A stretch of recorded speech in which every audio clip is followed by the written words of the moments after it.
Throughout his life, Adolf Hitler accumulated an immense fortune. Royalties from his book, donations from businessmen, luxury properties, and art collections made him one of the richest men in Europe. His political power transformed each income into personal privilege. But when the Third Reich collapsed in 1945, everything changed.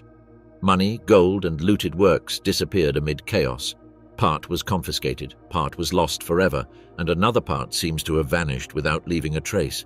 Where did Hitler's personal fortune end up? Who controlled his assets after the Reich's fall? What part of his wealth remains hidden until today?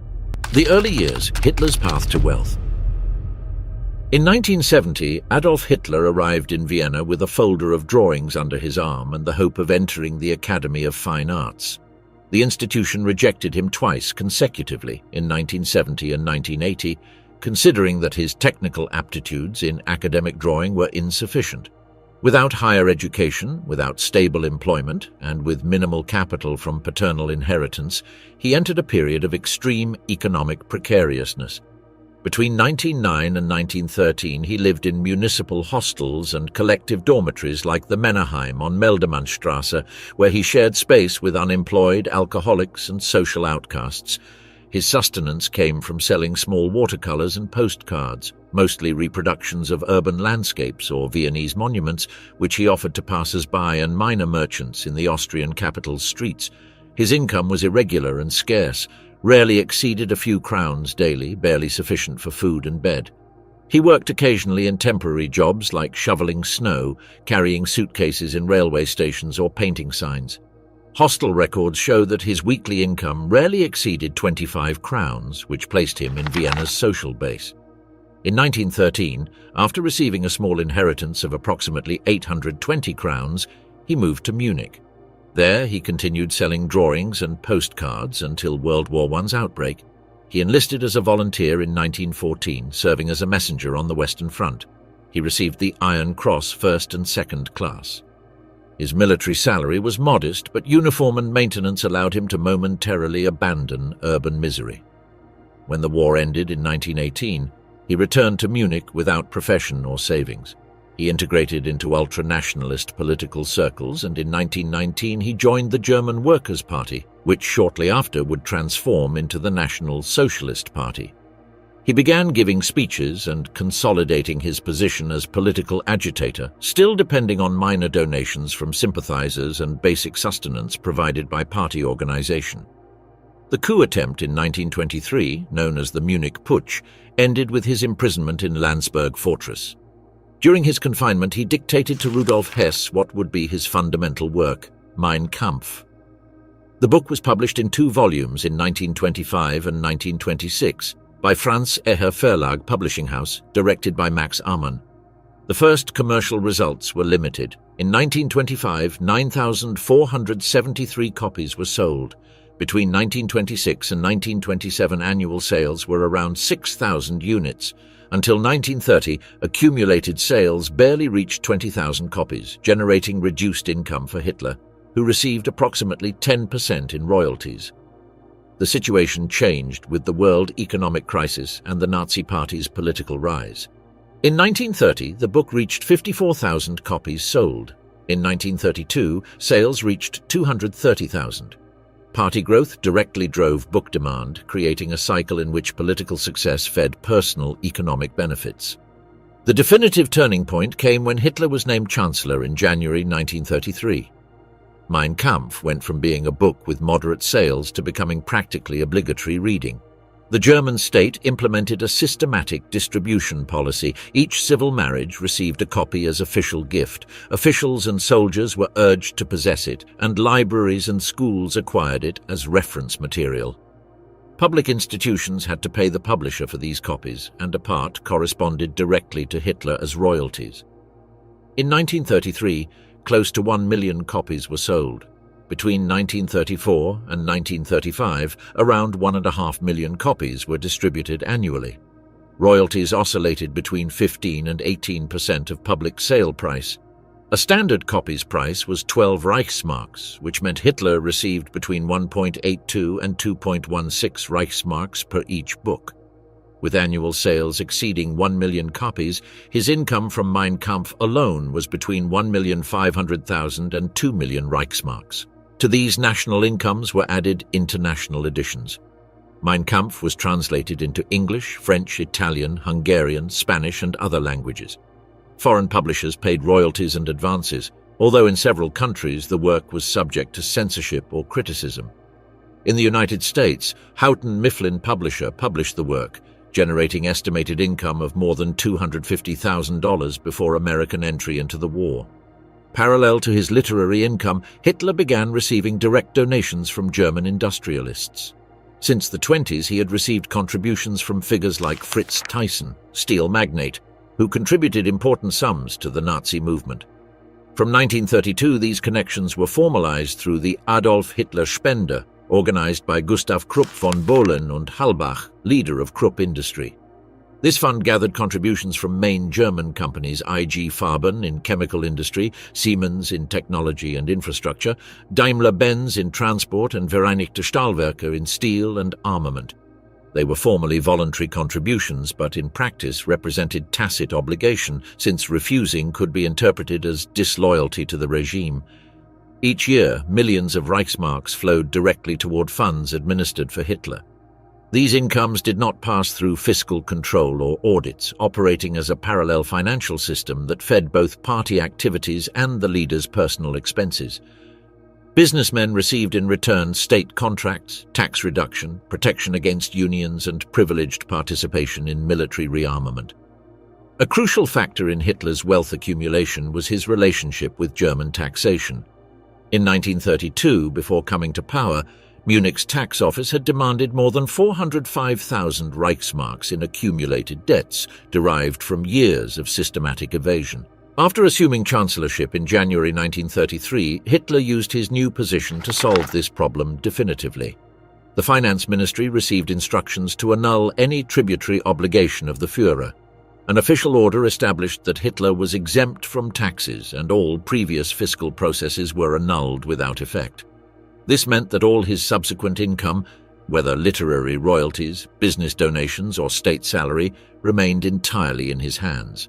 In a Germany where tax rate for high income was around 40%, exemption meant an automatic increase of almost half in his available income. To tax exemption were added additional privileges that expanded his access to resources.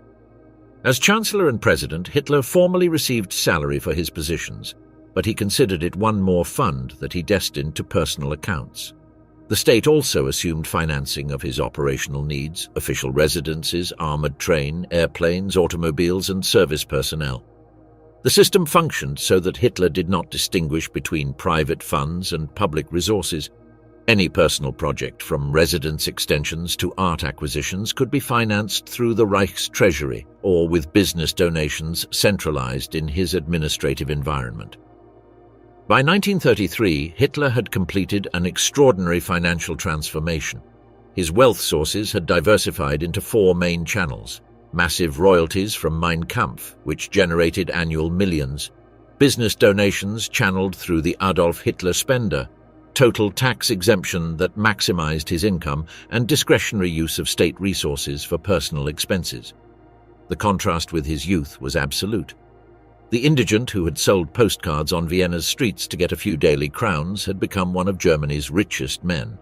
This transition was not based on traditional productive capital accumulation, but on the combination of political propaganda, strategic alliances with industrial capital, manipulation of the fiscal system, and progressive control of the state apparatus. The rise to power, Hitler's personal fortune. The year 1933 marked the beginning of the most lucrative period in Adolf Hitler's financial life.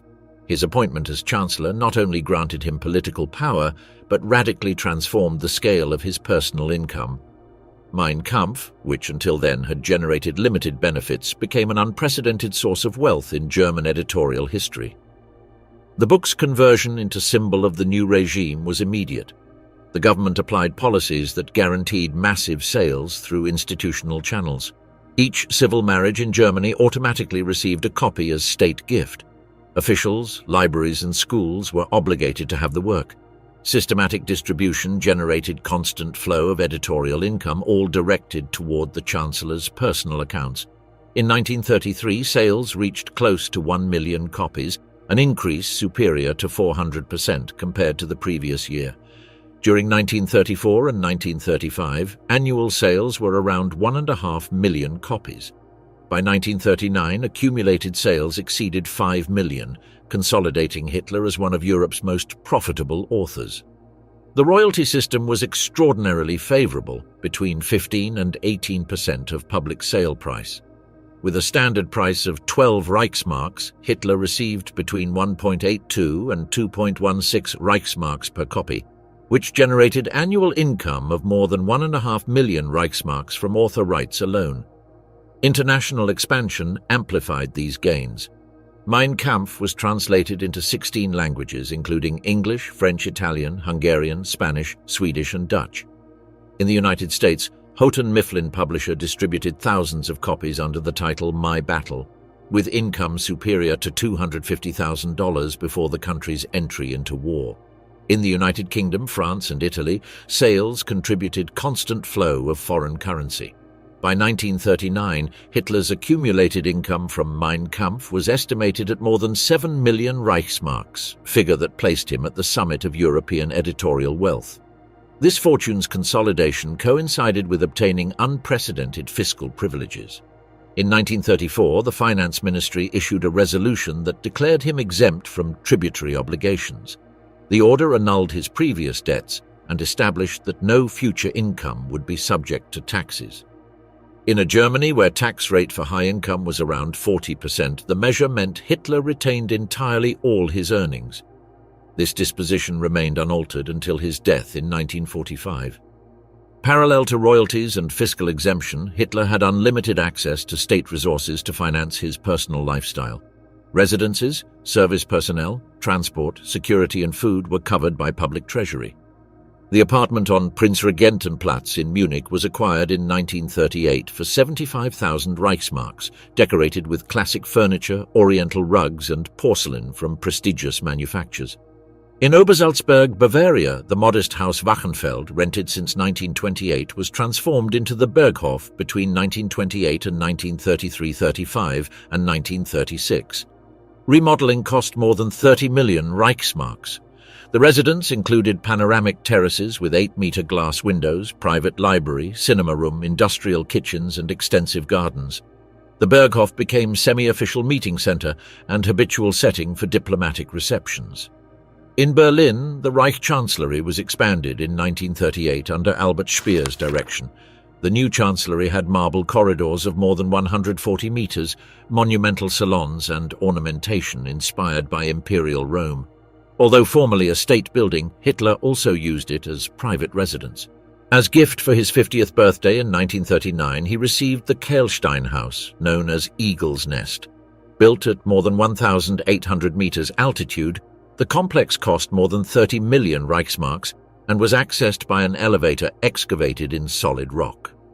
Although presented as state installation, it functioned as extension of his personal patrimony. Hitler's personal transport reflected the same opulence. He had a fleet of luxury automobiles that included Mercedes-Benz 770K Grosser limousines, armored and adapted for security. Each unit cost more than 40,000 Reichsmarks. To this were added Mercedes-Benz G4 all-terrain vehicles and a Maybach Zeppelin DS-8. For long-distance travel, he used an armored train equipped with bedrooms, conference rooms, formal dining room and communication systems. For air travel, he had the Führermaschine, a Focke-Wulf Condor with interiors adapted for comfort and work en route. In parallel, he began consolidating a private collection of art and high-value objects. Since the mid-30s, party agents acquired paintings, sculptures, and antiques in German and foreign galleries. His interest centered on European classic art with Renaissance, Baroque, and German Romanticism works. Between 1936 and 1939, he gathered hundreds of pieces, many obtained through economic pressure on Jewish collectors forced to sell below real value. These acquisitions fed the Führer Museum project in Linz, conceived as the largest European art museum. The Adolf Hitler Spender consolidated as additional wealth source. Coordinated by Gustav Krupp von Bohlen and Halbach, it channeled millions of Reichsmarks from companies like IG Farben, Siemens, Daimler-Benz and Vereinigte Stahlwerke toward funds administered directly by Hitler. Businessmen obtained in return state contracts, fiscal benefits, protection against unions and participation in rearmament programs. The system functioned as a circle of mutual benefit between private capital and political power. By 1939, Hitler's personal financial structure had reached extraordinary scale.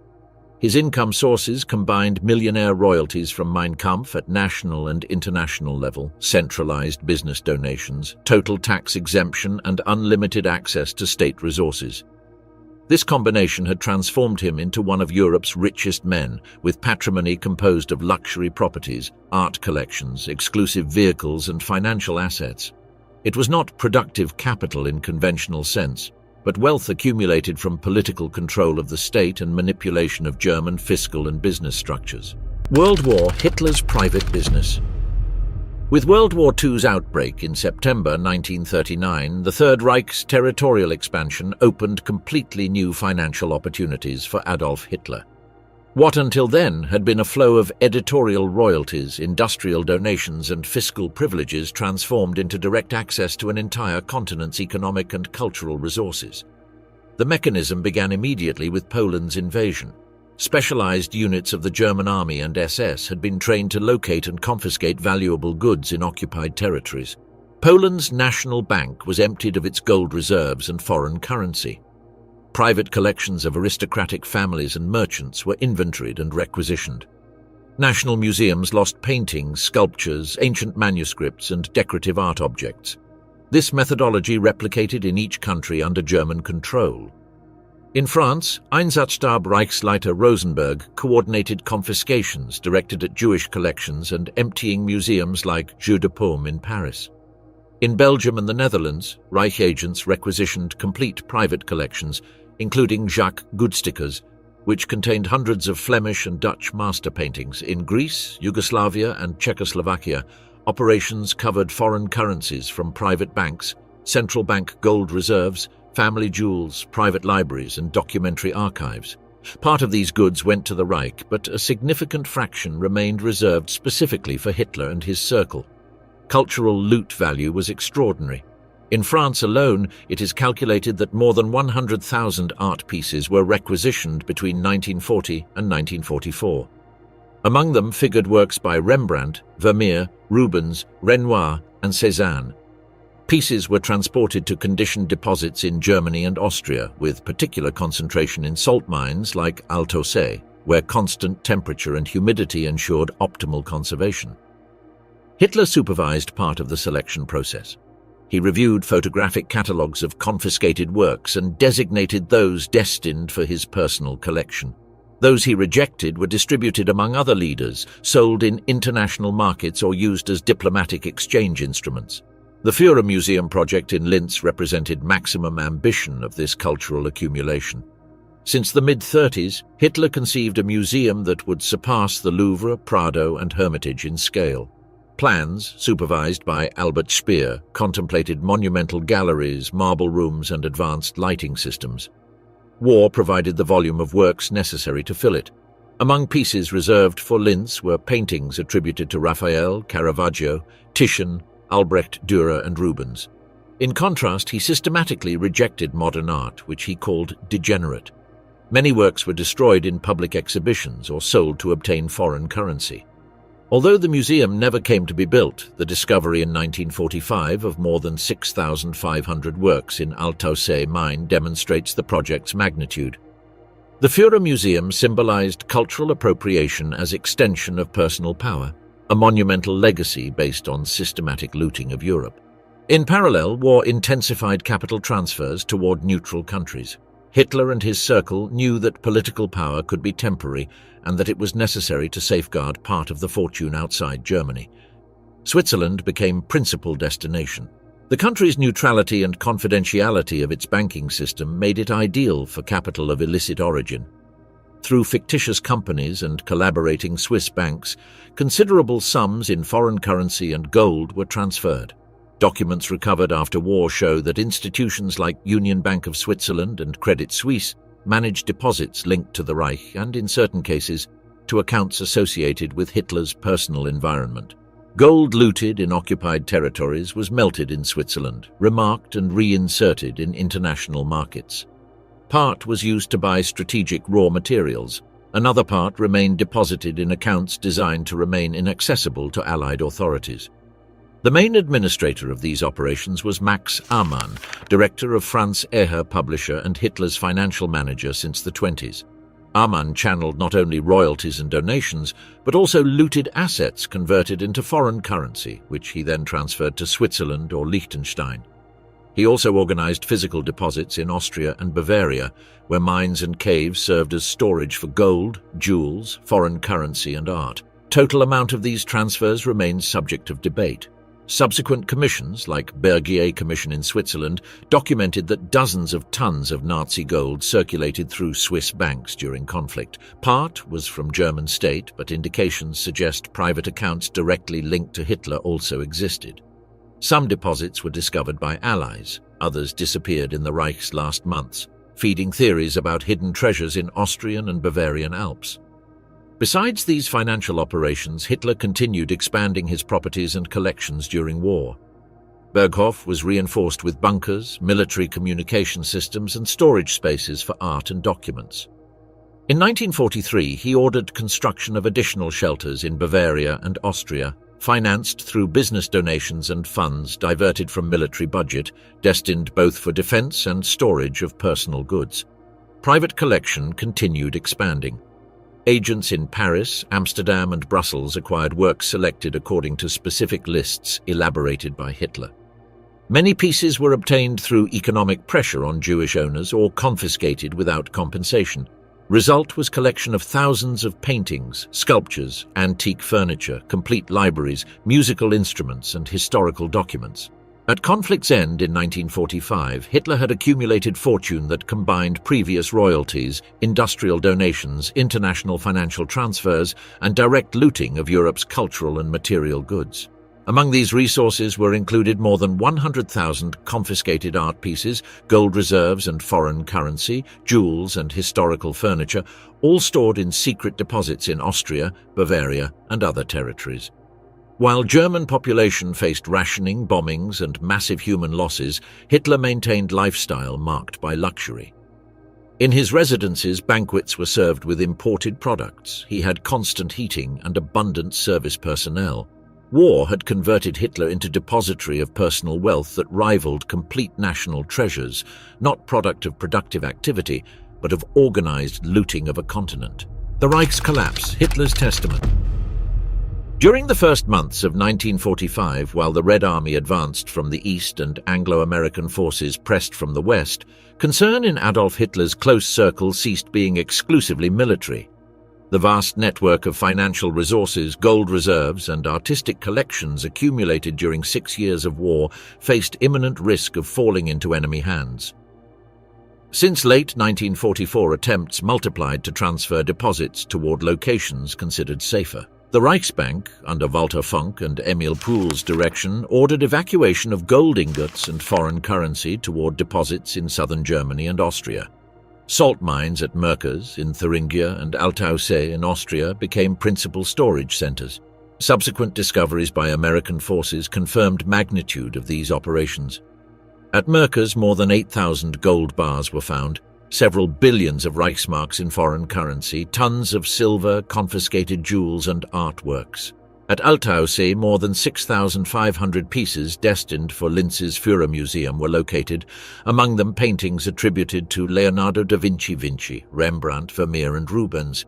Simultaneously, agents close to Hitler attempted organizing additional transfers towards Switzerland and Liechtenstein. Swiss banking system, which had already received Reich gold in previous years, was priority destination. However, documentation is scarce since many records were deliberately destroyed in conflict's last weeks. In Bavarian Alps, Martin Bormann, Hitler's personal secretary and administrator of his fortune, coordinated creation of additional hideouts. Testimonies collected after war indicate that military truck convoys transported metal chests and leather sacks toward shelters around Berchtesgaden. Part of this material disappeared in surrender's chaotic days, feeding persistent speculations about hidden treasures in the region. On the night of the 29th to 30th of April 1945, while Soviet troops completed central Berlin's siege, Hitler dictated in the Chancellery bunker two final documents: the Political Testament and the Private and Economic Testament. Political Testament named successors for National Socialist states' formal continuity. Karl Dönitz was designated Reich President and Joseph Goebbels Chancellor. It included ideological justifications and continuity directives, but did not treat financial questions. Private Testament contained dispositions about his personal goods. It established that his properties should transfer to German state, provided that National Socialist state continued existing. Otherwise, goods were destined generally to German people.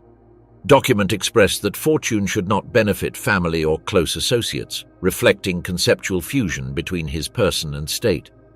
Testament was signed in presence of Martin Bormann, Joseph Goebbels and Wilhelm Burgdorf.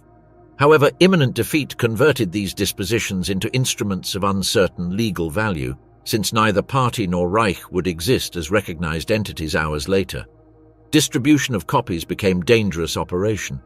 3 messengers were charged with transporting them towards still-controlled territories. Wilhelm Zander should deliver it to Dönitz, Heinz Lorenz to Ferdinand Schörner, and Willy Johannmeier toward western zones. All 3 crossed Soviet lines under extremely difficult conditions. After surrender, Zander buried documents in a trunk near Lake Tegernsee before assuming false identity. Johannmeier hid his copy and glass bottle in his Iserlohn garden, and Lorenz was arrested after temporarily disappearing. Meanwhile, systematic destruction of financial archives was carried out. In Berlin, bunker bank account files, art inventories, and economic correspondence were burned. In Munich, seat of Franz Eher publisher and party treasury directed by Franz Xaver Schwarz, accounting records that would have allowed tracing money flows toward Hitler were also eliminated. Martin Bormann attempted organizing evacuation of collaborators with information about secret accounts and deposits. Some escaped toward Bavaria and Austria, others were captured. Max Amann, manager of Mein Kampf royalties, was arrested by American troops. He declared that large part of records had been destroyed, making financial reconstruction difficult.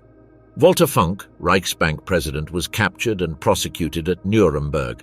He confirmed massive transfer of gold and foreign currency, although he pointed out that considerable fraction disappeared during final evacuations. Other intermediate-level officials disappeared in chaos. Some could have fled toward South America, others died in combat or integrated into civilian population under false identities. Archive destruction was not total.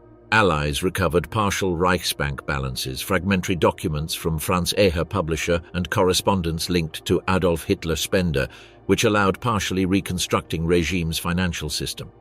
Even so, deliberate confusion between state, party, and personal goods made it difficult to clearly separate categories. Wilhelm Munker, bunker commander in last days, guarded a 4th copy of testaments along with cache of jewels and diamonds.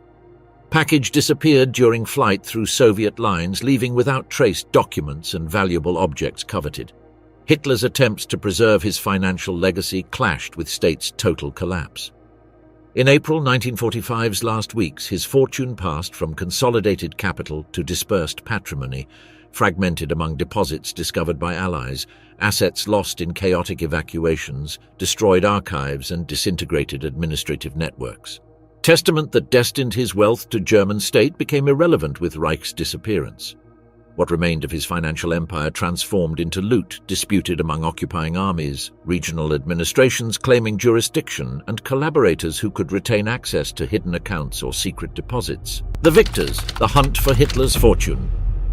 With German capitulation in May 1945, location and administration of Adolf Hitler's personal fortune became immediate priority for victorious powers. United States, United Kingdom, and Soviet Union undertook parallel investigations with divergent methodologies and objectives, resulting in fragmented search system that would mark dispersed assets' final destiny. United States developed most systematic approach through specialized units.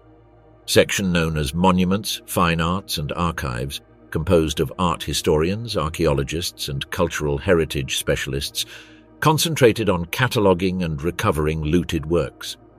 Simultaneously, Treasury Department and Justice Department opened investigations about Mein Kampf's international royalties and about bank deposits linked both to Nazi Party and to Hitler personally.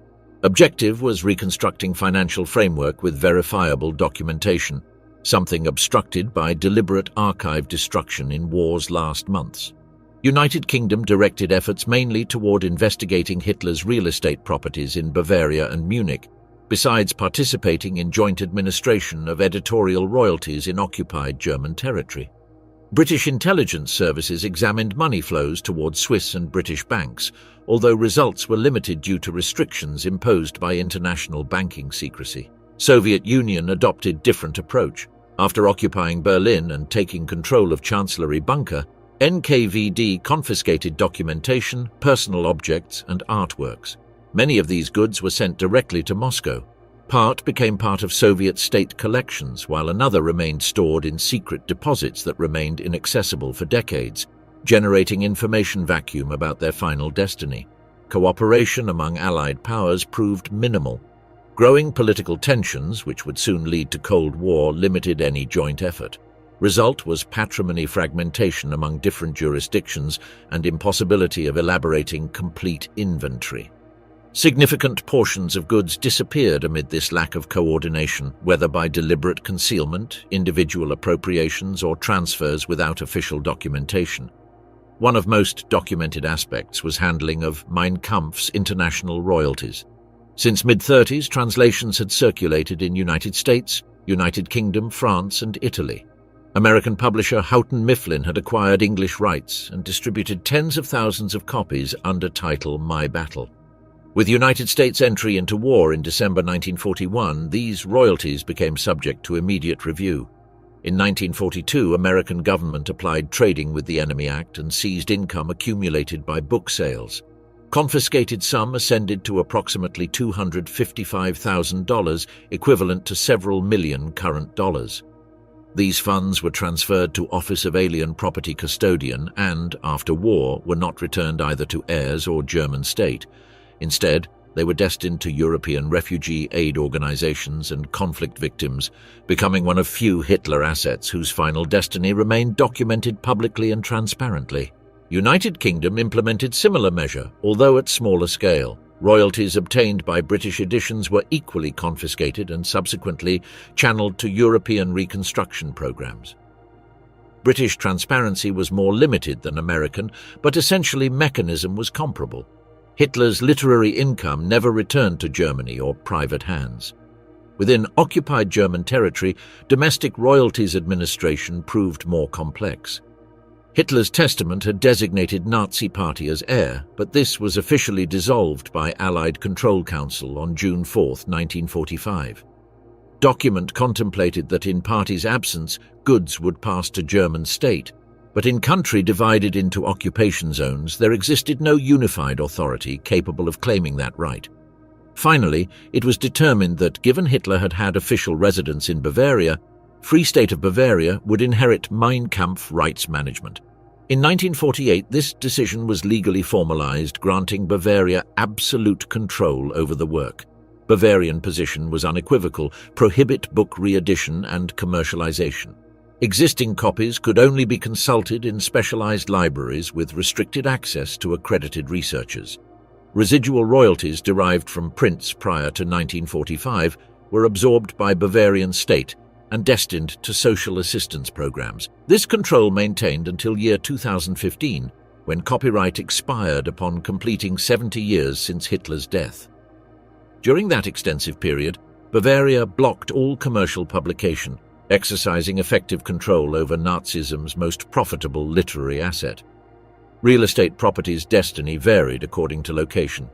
Berghof, Alpine residence in Obersalzberg, had been bombed in April 1945 and subsequently looted by civilians and occupation troops. In 1952, Bavarian government demolished ruins to prevent them from becoming pilgrimage site.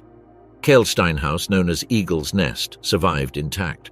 First, it was used by American troops as recreational installation and from 50s transformed into tourist attraction. Nevertheless, all Nazi symbols were eliminated to avoid propagandistic use. apartment on Prinzregentenplatz in Munich, was confiscated in 1945 and converted into Bavarian government administrative offices. It never again became private residence. Reich Chancellery in Berlin was demolished by Soviet authorities during '50s within urban reconstruction framework. Other minor properties, including those linked to Eva Braun, were confiscated and destined to public use or sold after eliminating any identifiable historical trace. This neutralization policy had clear principle, preventing Hitler's material goods from transforming into relics or cult symbols. Therefore, patrimony was systematically dissolved, demolished, or reused for state purposes. Simultaneously, Allied investigations located significant portions of personal art collection. Deposits at Altaussee and other mines were emptied and pieces catalogued for restitution or reassignment. Process, however, was enormously complex. Many works' provenance had been deliberately erased and documentation destroyed.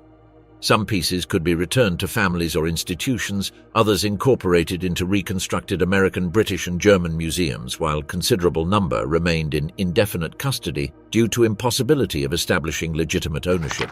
Gold and foreign currency found in deposits like Merkers were administered by occupying powers. Part was destined to finance Germany's military administration, another to war reparations. Remainder was gradually transferred to West German authorities during reconstruction process. But simultaneously, testimonies from captured officials mentioned convoys disappeared in March and April 1945, indicating important portions were never located. Accounts in Swiss and other neutral country banks remained inaccessible thanks to banking secrecy laws. By mid-50s, general balance was ambiguous. Allies had secured foreign royalties, controlled domestic ones under Bavaria, confiscated and demolished properties, and redistributed substantial part of artistic collection.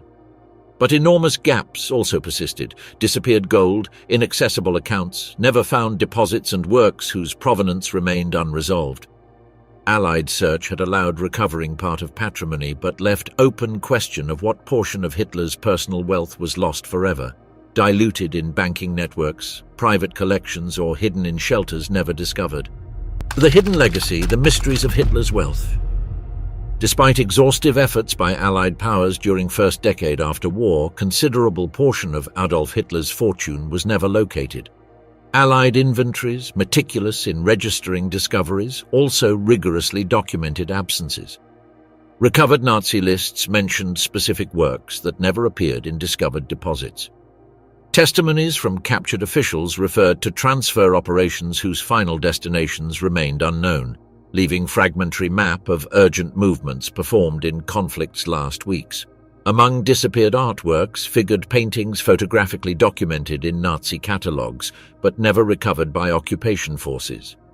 Works attributed to Caravaggio mentioned in correspondence between Hitler's agents were not located in any main deposits. Several Vermeer paintings, identified in French confiscation lists, also did not appear in Altaussee or other storage sites. Flemish masters from 15th and 16th centuries, inventoried during requisitions in Belgium and Netherlands, remained without trace after 1945. These disappearances' magnitude became evident when specialists compared German inventories of confiscated goods with Allied recovery catalogues. Difference suggested that between 500 and 1,000 museum value pieces were lost during final evacuations or in immediate period after regime's collapse. Disappeared gold constituted even greater mystery in economic terms. Reichsbank maintained detailed records of its reserves until early 1945. Subsequent comparisons between those records and quantities recovered by Allies in Merkers and other deposits revealed substantial discrepancies. Conservative estimates placed between 100 and 200 tons the amount of gold not located in any known deposit. Testimonies from Reichsbank officials under interrogation mentioned specific convoys that departed from Berlin toward destinations in Bavaria and Austria during March 1945. Some of those transports were intercepted by American forces, but others simply disappeared. Military drivers assigned to these operations received sealed orders they should open only at designated locations, and many died in final combats or vanished in surrender confusion, erasing custody chain. Swiss bank accounts formed third category of non-traced assets. Since 1933, Switzerland served as channel for Nazi regime financial operations, taking advantage of banking secrecy and political neutrality. During war, these practices intensified, particularly from 1943, when German military situation began deteriorating. American investigations conducted in 1946 concluded that significant portions of Reich gold reserves were transferred to Swiss banks. However, exact sums were never revealed due to Helvetic financial system legal protections. Banking archives remained sealed for decades, and when they finally faced international scrutiny in the 90s, many war-era records had been destroyed according to routine administrative procedures. Some historians maintained that Hitler kept indirect personal accounts administered by intermediaries like Martin Bormann or Max Amann.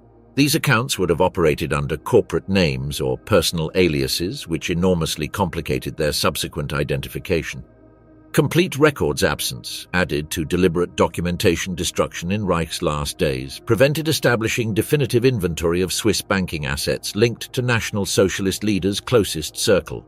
That documentary vacuum fed persistent hypotheses about transfers toward South America, particularly Argentina, Paraguay, and Brazil. Since late 40s, Allied intelligence services received reports of suspicious gold and foreign currency movements toward those regions. Operations linked both with fleeing Nazi hierarchs and with logistic support networks established from Europe. Argentina, under Juan Domingo Perón's presidency, became recognized refuge for numerous German exiles. Declassified reports from American agencies during the 50s mentioned fund transfers from Swiss banks to Buenos Aires and Montevideo accounts used by regime high-rank collaborators. Some researchers suggested part of that capital came from personal reserves created by Hitler during war years, although direct documentary evidence proved elusive. Brazil and Paraguay also appeared in post-war reports as receivers of capital linked to ex-Nazi officials. Documented existence of maritime and aerial transport networks known as escape routes facilitated both people's flight and valuable assets transfer. Chile occasionally emerged in intelligence sources as destination for artwork sent from European ports toward Pacific, although no investigation produced conclusive material evidence. These accounts found additional reinforcement in Martin Bormann's disappearance in May 1945. For almost 3 decades, possibility circulated that he had escaped with financial documentation and access to hidden funds. While remains attributed to Bormann were identified in Berlin in 1972, prolonged uncertainty period allowed development of narratives about clandestine financial networks with South American projection. Search for hidden assets continued for decades after official closure of Allied investigations. Private treasure hunters, archaeology enthusiasts, and military history specialists tracked Austria and Bavaria forests, dove in alpine lakes, and explored abandoned tunnel systems. Their efforts produced occasional discoveries: metal boxes with coins, deteriorated documents, Nazi officials' personal objects. However, no discovery reached scale corresponding to millions disappeared from Hitler's personal fortune or tons of non-recovered gold. Toplitzsee and Grundlsee lakes in Austria were subject of systematic searches based on testimonies claiming SS units threw boxes into their waters during April 1945. Diving expeditions organized in the 60s and 70s recovered false documentation, printing plates for counterfeit bills and light weapons. None of those searches produced gold, art, or financial documents of substantive value. Similarly, abandoned mines in Austrian and Bavarian Alps were extensively explored. Some presented indications of temporary occupation in war's last months. Improvised electrical installations, conditioned storage spaces, packaging remains. Nevertheless, those sites had been emptied before Allied teams' arrival, suggesting any valuable material was removed in first weeks after German capitulation. Most tangible aspect of Hitler's financial legacy continued being Mein Kampf. Under Bavarian control since 1948, work remained prohibited for commercial publication for 70 years. Residual royalties from editions prior to war were channeled towards social assistance programs, while Bavaria maintained strict policy against any commercial exploitation of text. Situation changed fundamentally on January 1, 2016. When copyright expired according to German legislation. Munich's Institute of Contemporary History published exhaustively annotated critical edition, destined to contextualize book as historical document and not as political propaganda literature. Initial demand exceeded editorial expectations and required multiple reprints during first year of availability. Income generated by that critical edition was destined to institute itself and historical research programs, maintaining premise of avoiding any private benefit derived from work. In other countries without specific legal restrictions, unannotated commercial editions continued circulating, generating benefits for private publishers without connection to possible German heirs or Bavarian state. Family claims over legacy portions appeared sporadically during decades. Paula Hitler, dictator's sister, initiated processes in 50s that resulted in partial recognitions of hereditary rights, although she died in 1960 without receiving substantial benefits. Leo Raubal, Hitler's nephew, maintained claims during the 60s and 70s, alleging rights over Mein Kampf royalties generated before 1936. These disputes became entangled with moral questions about legitimacy of benefiting from National Socialist legacy. Historians' proposals, like those of Werner Maaser, to destinate controversial royalties to Holocaust victim aid organizations were rejected by relatives demanding direct control over any distribution. In that scenario stood out François Genoud's figure, Swiss lawyer with complex international connections, who managed to position himself as intermediary in copyright disputes. Genoud claimed having acquired rights directly from Paula Hitler, although transaction circumstances remained legally disputed. His control over Hitler's unpublished manuscripts, including a second book from the 20s, allowed him to generate considerable income until his death in 1996. Destiny of rights managed by Genoud after his death remains uncertain, ensuring this portion of Hitler's financial legacy continues generating doubts and possible benefits for unidentified parties decades after war's end. Occasional revelations kept alive interest in disappeared assets. In 2019, construction workers in Poland found German railway material from war era that had remained hidden for more than 70 years. Although subsequent investigations demonstrated its content was less spectacular than expected, event reminded that significant discoveries continue being possible. In parallel, international auctions regularly offer personal objects attributed to Hitler, office globes, fleet vehicles, protocol pieces. One globe exceeded $100,000, a telephone attributed to his direct environment reached $229,000, and ceremonial pistols have been acquired for millions in private markets. These objects, dispersed fragments of material patrimony, transformed into merchandise generating benefits for intermediaries and collectors without resolving fundamental questions about disappeared fortune. Central question about destiny of millions accumulated by Hitler remains open after almost 8 decades. One portion was recovered and redistributed by Allied powers, another dissolved in post-war chaos, looted, destroyed, or irreversibly lost.